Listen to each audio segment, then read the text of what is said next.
Hello everyone, welcome to Target entrance exam YouTube channel. आज हम लोग अपना जो प्रैक्टिस सेट था हिंदी वाला, हमने 25 क्वेश्चन करे थे। 25 क्वेश्चन हम बचे हुए आज करने वाले हैं, ठीक है। तो जल्दी से आप लोग जुड़ जाइए। उससे पहले अगर आपने अभी तक टेलीग्राम व्हाट्सएप को ज्वाइन नहीं करा है, डिस्क्रिप्शन में लिंक है, वहां से जल्दी जाइए और ज्वाइन कर लीजिए, ठीक है। ये चैनल आपके लिए बहुत ज़्यादा बेनिफिशियल होने वाला है। चलिए, आज का हमारा पहला क्वेश्चन है। आप लोगों के लिए चैट बॉक्स ओपन है। आप लोग सबसे पहले ABCD जो भी आपको आंसर लगता है 76 डाल के, 76 क्वेश्चन का आंसर देना है। 76 और ABCD जो भी आपको आंसर लगता है वो देते जाइए, ताकि आपको भी आपकी प्रिपरेशन पता लगती रहे, ठीक है। चलिए स्टार्ट करें। तो आज का हमारा पहला क्वेश्चन है, भारतेंदु हरिश्चंद्र का कौन सा नाटक बांग्ला भाषा में अनुदित है? तो कौन सा नाटक है? चंद्रावली, नई चाल में ढली, कवि वचन सुधा या विद्या सुंदर? बताइए। सही आंसर हमारा क्या हो जाएगा? विद्या सुंदर, यानी डी इसका बिल्कुल सही आंसर हो जाएगा। नेक्स्ट क्वेश्चन, मुगल बादशाह शाहजहां ने किस कवि को महाकवि राय की पदवी दी थी? कादिर, बनारसी दास, सुंदर या सेनापति? सही आंसर क्या हो जाएगा इसका? सुंदर दास, यानी सुंदर, यानी सी इसका बिल्कुल सही आंसर हो जाएगा। सुंदर या सुंदर दास दोनों लिखे हुए आ सकते हैं, ठीक है। बात एक ही है, तो हमारा आंसर क्या हो जाएगा? सी हो जाएगा। नेक्स्ट नेक्स्ट क्वेश्चन, रिक्त स्थान में उचित शब्द भरें। आपको भरना है, व्यंग लेखक सामाजिक डैश पर तीखा प्रहार करता है। क्या करता है? अभिरामता, संगति, विद्रुपता या अनुरूपता? तो सही आंसर हमारा क्या हो जाएगा? सही आंसर हमारा हो जाएगा विद्रुपता। 78 का आंसर हमारा किस पे सामाजिक तीखा प्रहार करता है? विद्रुपता, ठीक है। यानी सी इसका बिल्कुल सही आंसर हो जाएगा, ठीक है। Okay, next question. Next question है हमारा, निम्न में कौन ज्ञानाश्रयी शाखा के कवि हैं? तुलसीदास, रहीमदास, मलिक मोहम्मद जायसी या कबीरदास? तो कौन है? कौन है? कबीरदास। Very good. तो डी इसका बिल्कुल सही आंसर हो जाएगा। सेकेंड, डी, हाँ, डी सही आंसर हो जाएगा। नेक्स्ट क्वेश्चन, जयचंद्र प्रकाश नामक महाकाव्य के लेखक हैं भगवान सिंह, चंद्रबरदाई, भट्ट केदार या बलदेव चंद्र? A B C या डी? तो सही आंसर क्या हो जाएगा? भट्ट केदार। सी बिल्कुल सही आंसर हो जाएगा इसका। नेक्स्ट क्वेश्चन, मैथिली शरण गुप्त का संबंध आधुनिक काल के किस युग से है? द्विवेदी युग, छायावादी युग, शुक्ल युग या छायावादोत्तर युग? मैथिली शरण गुप्त का संबंध आधुनिक काल के किस युग से है? तो सही आंसर हो जाएगा द्विवेदी युग के कवि है ना ये, तो ए इनका बिल्कुल सही आंसर हो जाएगा। देखो, ये क्वेश्चन तो बस आपने देख के और कर देने हैं, अगर आपको क्वेश्चन आते होंगे, ठीक है। तो इसमें तो कोई कैलकुलेशन वाली बात नहीं है, समझाने वाली बात नहीं है, ठीक है। चलिए नेक्स्ट क्वेश्चन, ठिठुरता हुआ गणतंत्र इस व्यंग संग्रह के व्यंगकार हैं, मतलब किसका है ये व्यंग? भगवान भवानी प्रसाद मिश्र, धर्मवीर भारती, हरिशंकर परसाई या मैथिली शरण गुप्त? तो सही आंसर हमारा क्या हो जाएगा?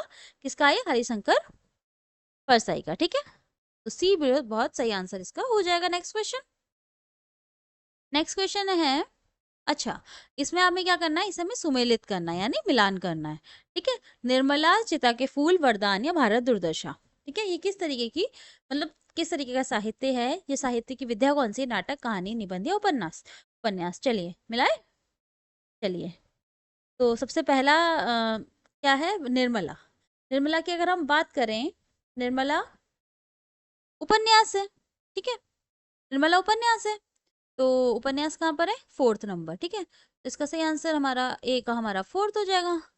निर्मला उपन्यास है यानी 4th हो जाएगा। 4th किसमें चाहिए? तीनों में है, तो ये तो हो नहीं सकता, ठीक है। नेक्स्ट क्या है? चिता के फूल, तो चिता के फूल निबंध है, यानी बी का 3rd हो जाएगा। सही आंसर हमारा सी हो जाएगा, ठीक है। इसी तरीके से अगर सी की बात देखें तो कहानी है और भारत दुर्दशा एक नाटक है। ओके, चलिए, तो ऐसे मिलकर दो, आपको कोई दो मिल जाए जो भी आपको लगे, तो बाकी के दो आराम से मैच हो जाते हैं। तो हमारा आंसर क्या हो जाएगा? सी हो जाएगा। नेक्स्ट क्वेश्चन, बच्चे बस से पाठशाला जाते हैं, इस वाक्य में कौन सा कारक है? बच्चे बस से पाठशाला जाते हैं, करण, अपादान, संप्रदान या कर्म कारक? तो ये क्वेश्चन से वाले जो क्वेश्चन होते हैं ना कारक में, वो बहुत ज्यादा आते हैं, और ये हमने प्रैक्टिस भर भर के करी, तो मुझे नहीं लग रहा किसी को कंफ्यूजन होगा। करण कारक, ठीक है। करण की विभक्ति क्या होती है? संप्रदान, सॉरी, करण से के द्वारा, ठीक है। संप्रदान की क्या होती है? संप्रदान के लिए। और अपादान की क्या होती है? से अलग होना, ठीक है। जैसे पेड़ से पत्ता अलग, और पेड़ से पत्ता गिरा, तो वो अलग हुआ ना पेड़ से। है ना, तो वो उसमें अपादान कारक होगा। लेकिन बच्चे बस से पाठशाला जाते हैं, बच्चे बस के द्वारा पाठशाला जा रहे हैं ना, तो इसमें करण कारक हो जाएगा, है ना। और अगर आपने ये दो कारक अच्छे से कर लिए तो डेफिनेटली आपका कारक वाला क्वेश्चन तो कहीं नहीं है, क्योंकि यही दो कारक कंफ्यूजिंग होते हैं और यही आते भी हैं, ठीक है, बाकी तो इजी होते ही हैं। कर्म की विभक्ति भी बता देते हैं, को होती है ना। चलिए नेक्स्ट क्वेश्चन। नेक्स्ट क्वेश्चन हमारा, वाचस्पति किस समास का समस्त पद है? अलूक तत्पुरुष, संबंध तत्पुरुष, बहुव्रीहि, नम तत्पुरुष। बताइए क्या आंसर हो जाएगा इसका, ए बी सी या डी? तो सही आंसर हमारा क्या हो जाएगा, संबंध तत्पुरुष। तो बी इसका बिल्कुल सही आंसर हो जाएगा, ठीक है, बी इसका बिल्कुल सही आंसर हो जाएगा। नेक्स्ट क्वेश्चन, वह लाचार है क्योंकि वह अंधा है, इस वाक्य में कौन सा अवयव है? कारणवाचक, परिणामवाचक, संबंधवाचक या संकेतवाचक? वह लाचार है क्योंकि वह अंधा है, इसमें कौन सा अव्यय है? तो इसमें हमारा संबंध बोधक अव्यय है, यानी सी इसका बिल्कुल सही आंसर हो जाएगा, ठीक है, सी इसका बिल्कुल सही आंसर हो जाएगा। नेक्स्ट क्वेश्चन, निम्नलिखित शब्दों के पर्यायवाची शब्द चुनिए। पर्यायवाची आपने बताना है। समुद्र का पर्यायवाची क्या होगा? समुद्र का पर्यायवाची क्या होगा? अर्णव होता है, ठीक है, तो यानी डी इसका बिल्कुल सही आंसर हो जाएगा। नेक्स्ट क्वेश्चन, नेक्स्ट क्वेश्चन की अगर हम बात करते हैं तो नेक्स्ट क्वेश्चन है हमारा सौदामिनी, ठीक है, नेक्स्ट क्वेश्चन है हमारा सौदामिनी, इसका पर्यायवाची आपको बताना है। सौदामिनी का पर्यायवाची क्या होगा? विद्युत होगा, गंगोत्री होगा, व्यापारी होगा या दारा होगा? तो क्या होगा सौदामिनी का पर्यायवाची? विद्युत होगा, तो यानी ए इसका बिल्कुल सही आंसर हो जाएगा, ठीक है। नेक्स्ट क्वेश्चन,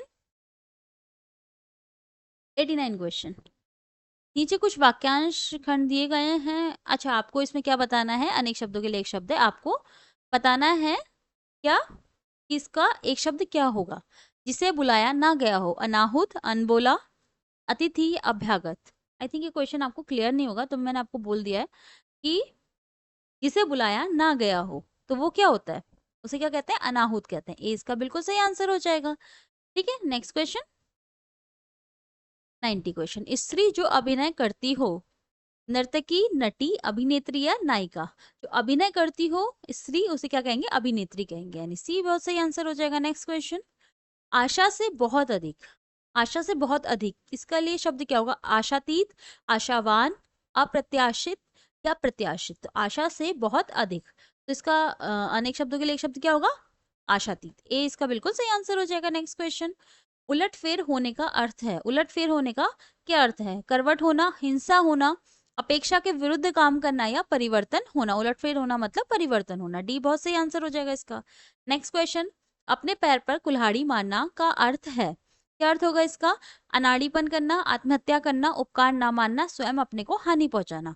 तो अपने पैर पर कुल्हाड़ी मारना मतलब अपने को हानि पहुंचाना, तो डी बहुत सही आंसर इसका हो जाएगा। नेक्स्ट क्वेश्चन, वह स्त्री जिसकी कोई संतान ना हो उसे क्या कहा जाता है? उल्टा, बांझ, अप्रसूता या विधवा? वैसे तो बोलना नहीं चाहिए, लेकिन फिर भी अगर शब्द है तो आंसर बी हो जाएगा, ठीक है, ओके। नेक्स्ट क्वेश्चन, कार्य को नए ढंग से करने की पद्धति, कार्य को नए ढंग से करने की पद्धति को क्या कहते हैं? पारस्परिक, नवागत रूप, नवीनीकरण या आधुनिकीकरण? बताइए ए बी सी या डी? क्या आंसर हो जाएगा इसका? कार्य को नए ढंग से करने की पद्धति कहलाती है नवीनीकरण, तो सी बहुत सही आंसर हो जाएगा इसका। नेक्स्ट क्वेश्चन, समय की दृष्टि से अनुकूल, उसे क्या कहते हैं? अनुकूल, समानुकूल, प्रतिकूल या समयानुकूल? समय की दृष्टि से अनुकूल क्या कहलाता है? समयानुकूल, डी इसका बिल्कुल सही आंसर हो जाएगा, है ना, ये तो समझ भी आ रहा है, डी इसका बिल्कुल सही आंसर हो जाएगा। चलिए, गद्यांश में प्रयुक्त पद, अच्छा यहाँ इससे पहले कोई गद्यांश होगा, पर चलिए कोई नहीं, अगर नहीं दे रखा है तो हम आंसर नहीं लगाएंगे। नेक्स्ट क्वेश्चन, नेक्स्ट क्वेश्चन, ठीक है, कोई गद्यांश होगा वो टाइपिंग मिस्टेक हो गई होगी, प्रिंटिंग मिस्टेक है, ओके। नेक्स्ट क्वेश्चन कर लेंगे। दिन का विलोम शब्द है, दिन का विलोम क्या होता है? रात होती है, सुबह होती है, शाम होती है, दोपहर होता है, दिन का विलोम शब्द बताना है, तो क्या होता है? रात होती है, दिन का रात होता है विलोम शब्द। कान का कच्चा मुहावरे का अर्थ है, कान का कच्चा मुहावरे का क्या अर्थ है? कि जल्दी विश्वास करने वाला, कान में रोग होना, जल्दीबाजी करने वाला या उत्साही? तो कान का कच्चा जो होता है ना, वो जल्दी विश्वास कर लेता है, किसी की भी बातों में आ जाता है, तो ए इसका बिल्कुल सही आंसर हो जाएगा, जल्दी विश्वास करने वाला, ठीक है। नेक्स्ट क्वेश्चन, और आज का हमारा लास्ट क्वेश्चन, आज से कौन सा शब्द संबंधित है? पास, दूर, बहुत दूर या कहीं और, तो कहते हैं ना आसपास लिखते हैं ना, ये सब आसपास ही है, ऐसे लिखते हैं ना हम डैश लगा के, आस डैश पास, है ना। तो कौन सा संबंधित है शब्द, पास, तो ए इसका बिल्कुल सही आंसर हो जाएगा। ठीक है, डन। चलिए, आज हमने बचे हुए 25 क्वेश्चन कर लिए अपने प्रैक्टिस सेट के। ठीक है, तो चलिए हम कल मिलते हैं फिर से नए प्रैक्टिस सेट के साथ। तब तक आप लोग अपनी प्रिपरेशन अच्छे से करते रहिए, कल मिलेंगे। ठीक है, थैंक यू सो मच।